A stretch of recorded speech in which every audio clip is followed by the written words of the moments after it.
প্রিয় দর্শক, আসসালামু আলাইকুম। আপনাদের দেখাবো এখন পদ্মা নদী। এই সেই সর্বনাশা নদী, যেই নদীতে যেই নদীর কুল বাঙ্গনে হাজারো ঘরবাড়ি, মানুষের জায়গা জমি ভেঙে নিয়ে যেত। এই সেই পদ্মার পাড়। বর্তমানে সেই পদ্মার পাড়টাকে পাইলিং এবং ভরাট করে এমন সুন্দর করে রেখেছে, এখন আর ভাঙ্গন হয় না। দিন দিন এখন ভরাট হয়ে যাচ্ছে সেই নদীর চর। বিশেষ করে পদ্মা ব্রিজ হওয়ার পর থেকে এখন আর সেই ট্রলার ডুবে না, ট্রলারে করে পারাপার হয় না, এখন আর সেই মৃত্যুর ঝুঁকি নেই।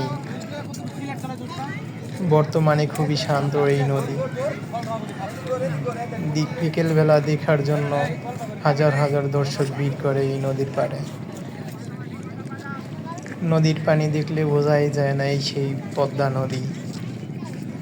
সেই পদ্মা ব্রিজের যেন কুল কিনারাই দেখা যায় না। এইখান থেকে শুরু সেই পদ্মা নদীর প্রথম দিকটা। শত শত মানুষ যেন এই মুক্ত হাওয়ায় ঘুরতে আসে সেই পদ্মার পাড়ে।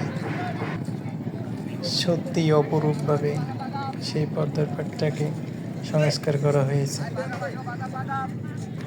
বর্তমানে যেন একটা পর্যটক মেলা প্রতিদিন বসে। বিশেষ করে সরকারি ছুটির দিনগুলোতে প্রচুর মানুষ আসে এখানে। আমরা এখন সূর্যাস্ত দেখব।